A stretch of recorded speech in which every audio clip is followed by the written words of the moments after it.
Hello, everyone. It is Stephanie Ponteau.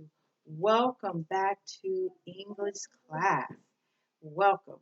I'm so happy that you are back to class, that you came back to class. I hope everyone is safe and well. And so let's go ahead and get started. This is the class, the Vision 2, the Vision Church, level 2 class. That's my contact information. Oh, yes, let me get my pointer. I love this pointer. Okay, we are still in Unit 9, and we are going to actually finish up Lesson E today. It's been a really long lesson, but we're going to finish it up today. We're going to be on page 119, and we're going to write that letter of complaint. Okay, so, but before we do that, let's look back a minute. So because all the lessons in E have been leading up to today, this lesson, to get us ready to write our own letter of complaint. We've seen some example letters, we've seen some list of problems, we've seen pictures of problems. So now we have a good set of vocabulary words for when we're talking about home problems. So now you've got some words to work with when things happen at your house and you need to call someone for help. Okay? All right, so look back on page 117. Back on page 117. Remember this? This was a list of home problems that we talked about.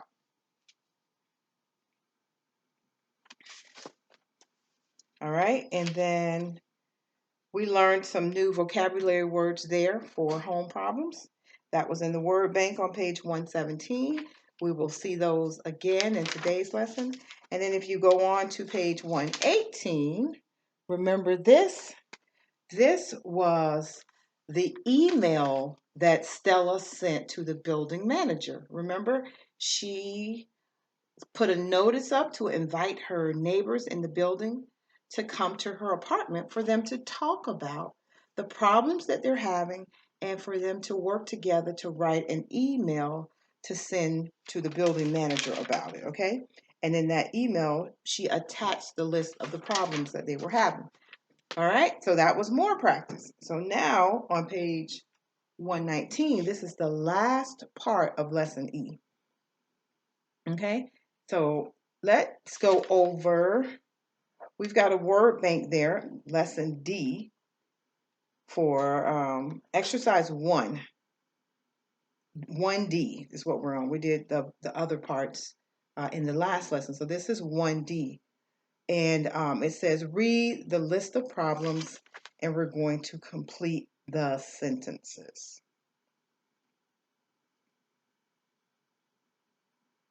Okay, so this is some of the problems. You see the top of this little notice here? It says problems at 3914 5th Street. And that is the address for Stella's apartment building. Okay, so let's just read this list of problems here that's in the word bank. These are all problems all words that we have seen before, right? We saw pictures of these problems. I think they're on the last page, on page 117. That's where we have those pictures. Okay, so let's read the words in the word bank. Just repeat it after me. If we were in class, of course, I would have you guys to read these words so that I could hear you practice your words. So just say it along with me. All right. Broken, clogged. Oh, and let me just make sure we're on the same. We're on page 119, okay? And we're reading the words in the word bank at the top for exercise D. All right. So the words are broken, clogged, cracked, jammed, leaking, and stained. All right, so now what we're going to do, we're going to complete this exercise. And we have 6 pictures there of the problems that are going on in the different apartments at that address, which is Stella's apartment building. Okay, so picture number 1. The carpet is, which word from the word bank describes that carpet? Yes, the carpet is stained. Okay, number 2. In apartment 2C, what's the problem there? The front door lock is cracked? No, door locks don't crack. The front door lock is leaking? Leaking water? The front door lock is leaking water, right? No, locks don't leak water. The front door lock is jammed. Jammed. Okay, so number 2 is jammed. So let me just write these on the board. Number 1 is stained.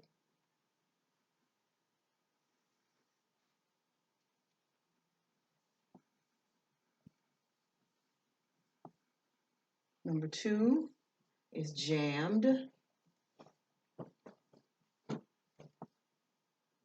Number 3,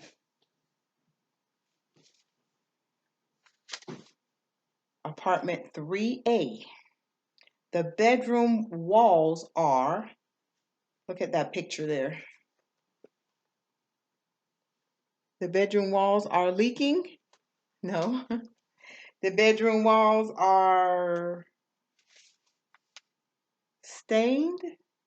No, we already used stained. The bedroom walls are cracked.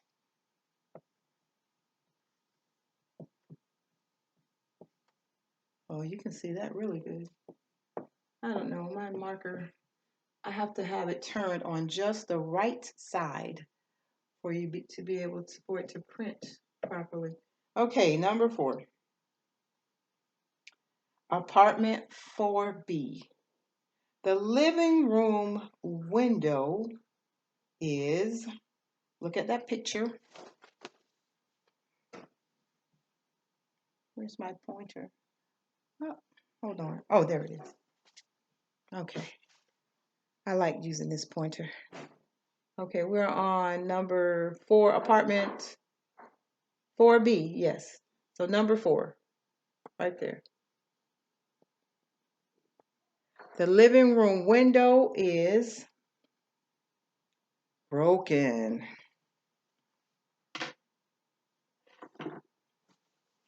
So number 4 is broken. All right. And then 5.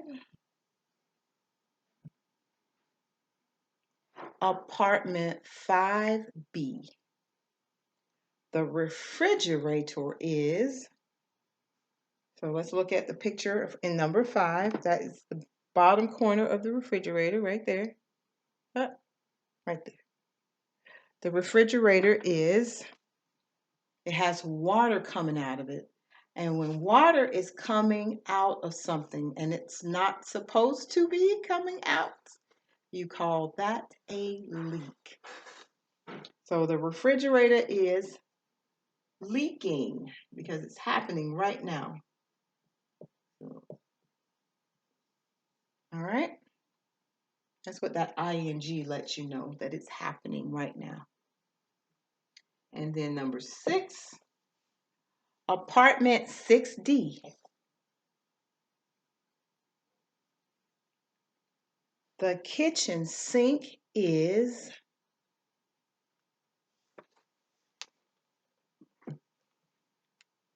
this picture right here. The kitchen sink is leaking?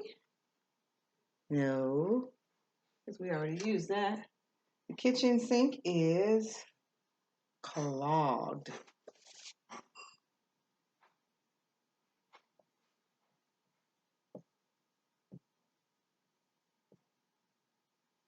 And clogged is when the water won't drain through the pipes properly. Clog means there's something in the pipe that is preventing or stopping the water from flowing out. So prevent and stop, very similar meaning. So that's what a clog means. There's something in the pipe that is keeping the water from draining, that is preventing the water from draining. Okay. All right. So that we have matched the words, the list of problems to the pictures. Now,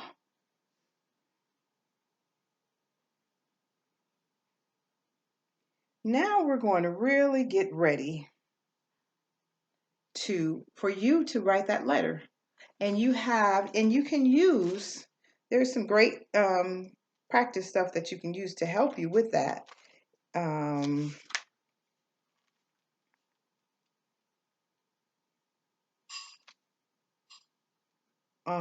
Exercise on page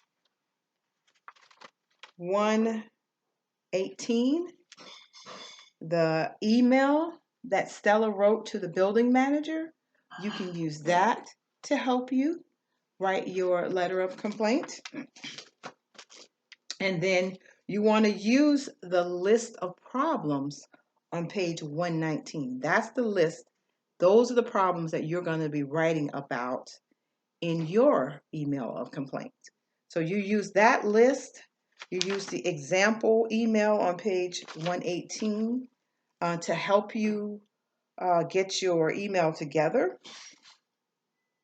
And as you're writing your email, some things that you want to think about is it's a complaint email. And although a lot of times when you have a complaint, you're not happy. You might even be really angry. And if I were Stella and the people in her building, I probably would be angry because there's a lot of problems going on, and it seems like the building manager has not been doing a good job of taking care of those problems. So even though you might be angry, you don't want to be rude or impolite. Rude. Come on, marker. Okay. Rude and impolite mean about the same thing. They're very similar. And remember, so impolite is the opposite of polite. Remember in the earlier lessons, we've been practicing making polite requests. Like we're saying, can you do this, please? Could you fix this, please? That's polite. Impolite. Whenever you see the prefix im in front of a word, I am, that means not. Impatient. Impolite. So impolite. You don't want to be rude or impolite, even when you're writing a complaint letter or using profanity or extreme language. Extreme would be saying, you never fix anything. That's extreme, because it's probably not true. The building would be falling down if the building manager never did anything. He might not be doing enough, but to say that he's never does anything is a little extreme and probably not quite true. So when you're writing these letters of complaint, which sometimes you might have to do that in real life, you don't want to be rude. You want to still be as polite as possible. Because although complaint emails are often written by very upset and angry people, they are formal and should not be overly emotional. Okay? Because when we get upset, sometimes we can be very emotional. You don't want your letters, business letter, a letter of complaint to your building manager, that's a professional letter. And so you don't want to be emotional in that letter. You don't want to be rude in that letter. So an email or letter that sounds reasonable, where the person is calm and polite, you're more likely to get a good result and to get a good response from the person that you're sending that email to. Because if you're rude and you are insulting, people are not going to want to help, and they're going to be slow in responding. Um, they might even be rude back to you. So we want to avoid all of that. And if we were to look back at Stella's email, she was very polite. She made her points, but she was polite. She said, I'm going to read a little bit of it. You can look back at 118 at Stella's email where she says, I'm just going to go to the second paragraph where she said, my neighbors and I made a list of the problems in our apartments. The list of problems is in the attachment. Many things are broken, leaking, clogged, or jammed, and we are very upset. Could you please send a repair person to fix these things immediately? She made her point. She's direct, but she's not rude. And immediately means quickly or right away. Okay? All right, so use that to help you write it. If we were in class, I would let you read it to the class after you've done writing it. That's always fun that we can give each other feedback and, just learn new things. But we can't do that. And let's see. So I think that's about it. So exercise 2 says write a complaint email to your building manager or landlord. Use exercises 1B and 1D to help you. And then after you write, you're supposed to read your email to a partner. And you're supposed to check your partner's email for these things. So I want you to check. After you write your email, check it and make sure that look at exercise 3 where it says after you write. This is what you want to do after you write your complaint email. Read it to, if you have older children in school, read it to them. They can tell you if it makes sense, if it's polite, and they'll be happy to give you some feedback, I'm sure. Or if you have a neighbor who speaks English or a family member who speaks English well, read it to them and let them give you some feedback. So, part B of exercise 3 says, check your partner's email. Okay, so you'll be checking your own email for these 3 things. What are the problems? And you want to write about the problems that are right up here in D. So make sure you list those. Bullet 2, who is the email to? You want to make sure you put the to and the name. And does the email have a subject? Now remember in an earlier lesson we talked about how you always want to put a subject, something in the subject line of your email, because sometimes people ignore emails that don't have a subject because they want to know, what is this about before I spend my time looking at it. So make sure you have a subject. And the subject just lets them know what it's about. And you can even use the title of Stella's List as your subject right there. Okay, so use exercise 1B and 1D to help you write a letter, an email of complaint to the building manager. Use these as the problems and read it to someone. Read it to your children, read it to your husband. Anyone you know that speaks English well can give you some feedback, or you can record yourself reading it and send me the audio file, or you can call me and read it to me. Either way. All right, guys, that's it for Wednesday, May 20th. This is part 3 of our class. I believe we just finished up lesson E in Unit 9. Yes, we did. So, let me assign a couple of pages of homework for you so we don't get behind on that. Hold on one moment. All right, everyone. Homework will be in our student workbook. Let's see, I'm gonna write it right here. I'm just gonna put HW, okay? So the homework, HW, is gonna be page 106 to 109.